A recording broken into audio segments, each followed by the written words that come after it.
Okay, so a young lady approached me the last time, and her question was, please give me your honest advice about marriage.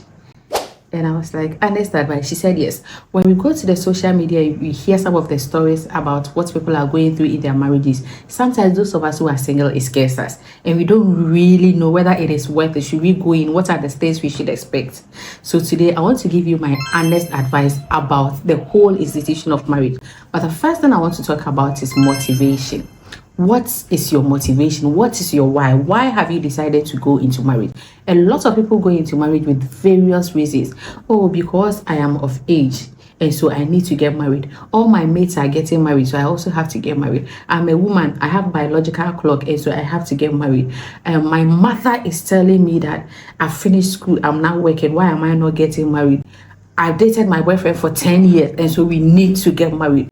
People go into marriage with different kind of motivation, different why. But my dear, the basic thing is your why. Why do you want to get married? When people come for premarital counseling and I ask them, why do you want to get married? They go like, because I love him. But my dear, love is not enough to sustain a marriage. I came across a video last time about a Nigerian actress who was saying that she got married and her marriage had to break. They had to get a divorce because her child was sickle cell.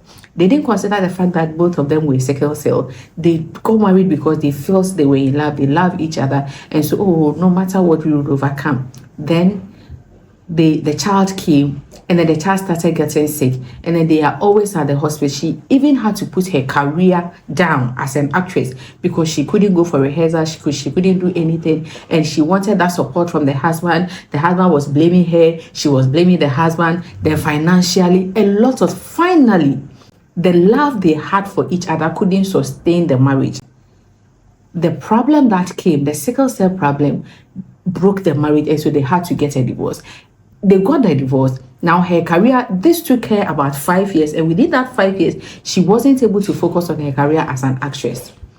That is why I always say that love is not alone, is not enough. Don't marry someone because you think you are of age, and so the person has come. Mostly, especially young ladies, guys come and they go like, I will marry you. Auntie, when he came, I didn't have anybody. There was nobody in my life. And so because he said I will marry you. Auntie, I'm going out with 2 guys. One guy has never talked about marriage. This guy came and he says he's ready. He wants to come and see my family. And so I'm confused. I don't know what to do. How well do you know him? Do you know his strength? Do you know his weaknesses? Do you know how he resolved conflict? How well do you know him? The fact that he comes with marriage, and note, marriage goes beyond the wedding. It goes beyond the 30 seconds Instagram reel. It goes beyond the 30-second WhatsApp say. It goes beyond the hello, hi, I'm the bride to be. It goes beyond that. You need to work on your marriage. You need to have a successful marriage. A successful marriage doesn't come automatically. You work at it. So what motivates you? What are you motivated? If you are married and you are watching me, go back, think about what motivated you to get married. You see, the basic thing, the reason why God instituted the institution of marriage was companionship, so that both of us will come together. I make sure that your happiness is my concern. You make sure that my happiness is your concern. Most young ladies also go into marriage because he can take care of me. Auntie, he can take care of me. He gives me everything. And so you realize that you have everything and you are still crying. No, let me tell you something. Most guys, before they go into marriage, they don't think about love. Guys, when it comes to choosing someone as a life partner, are very selfish. You know why? Most of them will sit down, think through. I want a woman who will be a good mother to my kids. I want a woman who respects me. I want a woman who works and can help me. I want a woman. They will consider all those things, not my gender. Because he said he will marry me, because I love him. It is good. I am not disputing the fact that loving someone in marriage is wrong. No, because the love, the romance will some way, somehow keep the vibe and then the connection and the steez in the marriage. But it goes beyond that. And so my honest advice starts with a choice. Starts with what motivates you. Why your why should be enough, should be heavy, to the extent that even when everything seems to be working against the marriage, your why should motivate you to be in. Let me put it that way. If it's because of money that you are marrying that young man, then when he starts cheating, when he starts not giving you attention, when he starts being workaholic, when he starts putting all the attention, the money, your why that motivated you should be enough to sustain you in the marriage. My dear, you need 10,000, 100,000, billion, trillion patience in marriage. You need patience. Like, after everything, after all the love, you need patience. I remember one day my husband and I were supposed to take our kids out to the park to play. And then he said, oh, okay, the car is dirty. Let me just go and wash the car while you guys get ready, sweetheart. It took him 3 hours. And I was inside, I was just boiling. Like, I was boiling. I called you and picked the phone and said, oh, I'm on my way coming. Another 1 hour. Meanwhile, there's nothing like traffic. Finally, he came and he was like, I'm tired. I want to sleep. I can't go out. So take the car key and take the kids out. And I was like, what? Like, what? You can't do that. Like, you can't do that. So you need patience. This is just one instance, like one instance that I've given you. You need patience because, my dear, you are going to marry someone who is different from you. Aside the fact that you guys are you different gender, you are also coming from different background, different parents, total difference. And normally, like poles repel, unlike poles attract. So normally the quiet types meet the talkatives. Normally the outgoing types want to be with the indoor type. And so you guys, you are not the same. Even twins, you are not the same. To be able to give yourself that companionship, you need patience. You also need forgiveness, advanced forgiveness. Sometimes the person hasn't even offended you, but you need to forgive the person. The person hasn't even apologized, but you need to forgive the person. And when it comes to marriage, my dear, you put pride aside. He offended me, so he should be the one. And she offended me, so she should be the one. Sweetheart, what if he or she decides not to? One thing that can also help you to sustain your marriage as a woman is to be a woman of value. Normally, when guys ask, what do you bring to the table? My gender gets offended. You ask yourself, what are you bringing to the table? You see, when everything is on the man, when a man doesn't have money, he naturally becomes frustrated. Even you as a young woman, as a single woman, as a wife, when you don't have money and your kids want to ask something from you, you become frustrated. Even if you have the money and they are asking and you are giving, sometimes you go like, what? So things that you are not supposed to get angry, you get angry. What are you bringing to the table? Be valuable to yourself. You have to be a woman of value, domestically, financially, economically, emotionally. You have to be emotionally strong to do this institution called marriage. And normally people go into marriage with all sorts of expectations. Let's face reality. This lady said that her boyfriend doesn't hold her hand. Her boyfriend is not romantic. Her boyfriend doesn't. When you watch the Hollywood movies and you see all those things, when you come to social media and you see all those things, yes, it's nice, it's beautiful. Let me pause here and acknowledge my sponsors for this video. Modern age jewelry and accessories. So if finally the wedding is coming off, the only place that you have to buy your ring is Modern age jewelry and accessories. We are located at Kumasi Bantama High Street, but they do deliveries everywhere. They have sales agents across. We can even show you how you can take the measurements for your fingers, choose the ring you have, and we get you. This, I'm going to put their number on the screen. Just call them or send them a message when the time is due. So let's continue. So as I was saying, this young lady said that her boyfriend doesn't hold her hand. Her boyfriend doesn't. Sweetheart.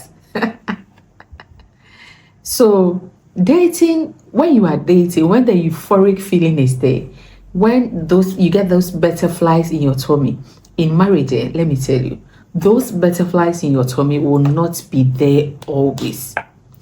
When you are dating and you decide to be intimate, even before your boyfriend comes to you, even before your girlfriend comes to you, you psychologically you are in the mood. Now you get married, and then the life starts lifing. work, kids, finances, pressure, domestic duties. Your husband touch you and you don't even feel like, let me just be frank with you. Especially when you are married to a guy who disputed the fact that intimacy doesn't start in the bedroom, but it ends in the bedroom.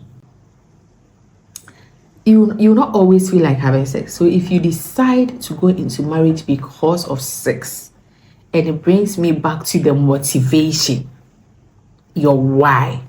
Oh, that guy can satisfy me. And that guy, you won't. How many hours in a marriage are you going to have sex?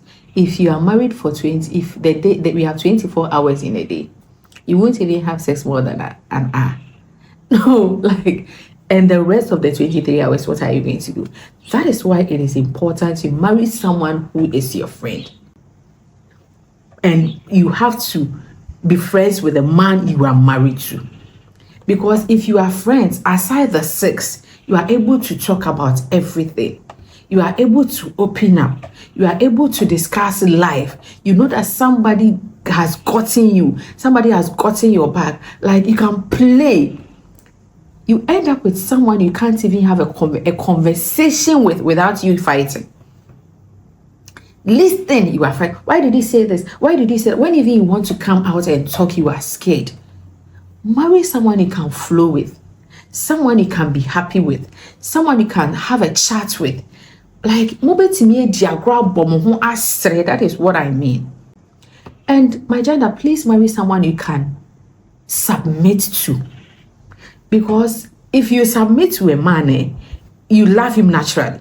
Though the Bible says that the man should love the woman, the husband should love the wife, and the wife should submit to him. But choose someone you can submit to. If you choose someone who is rude, someone who doesn't pay attention to you, someone who doesn't give a damn what goes on in your life, submission becomes difficult for you. And my dear, if you see yourself to be proud and you know deep inside you that you cannot submit, then this thing called marriage is not for you. Don't get me wrong, marriage is beautiful with the right person. So my honest advice is that check what motivates you. Choose a man who you can submit to. Choose a leader, not a head, not a boss. Let me put it that way. Someone who will know that, yes, I'm a leader. I am supposed to love you as Christ loved the church. Christ sacrificed for the church. Christ provides and keeps providing for the church. Christ intercedes for the church. Christ protects the church. A man who gets this, who understands the concept of marriage, a man who fears God. And then when you choose right, it becomes easier. It becomes easier. You don't struggle to make it happen. But after you've made the choice, know that it is your choice. Please do not let anybody force you into marriage. Don't. Make the choice your own. And know that if God blessed you with 70 years and you have 30 now, you have 40 years in front of you. And the 40 years is more than the 30. And so decide that you want to do it once and do it. Do your part. I know people go like, Auntie, you don't know everybody. You don't know someone 100%. Yes, I know.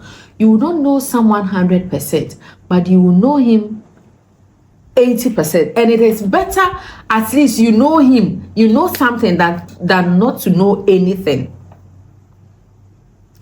And when he starts showing you the signs now, don't expect less. When he starts showing you the signs, the red flags now, don't expect less. Almost every wife, when we take about 10 marriages, everything that is happening in the marriage now happened. About 90% of us, we saw it in the dating stage. So whatever that is happening now, my dear, if you can't deal with it, let's go. If you go into the marriage, expect to deal with that thing for the rest of your life. Marriage is beautiful with the right person. You need patience, you need advanced forgiveness, you need to be humble so that you apologize when you have to. But it all starts with the motivation and their choice. I really hope that this video has given you value. I really hope that this video has given you value. If it has, give me a thumbs up and give me a comment in the comment section. If you have any question for me, please put in the comment section for me and I'll be glad to answer. But remember that if the marriage is coming off, the only place that you have to buy your ring is Modern Age Jewelry and Accessory. Thank you once again. Please subscribe to my channel if you haven't done that. And I'll definitely see you in the next video. Cheers.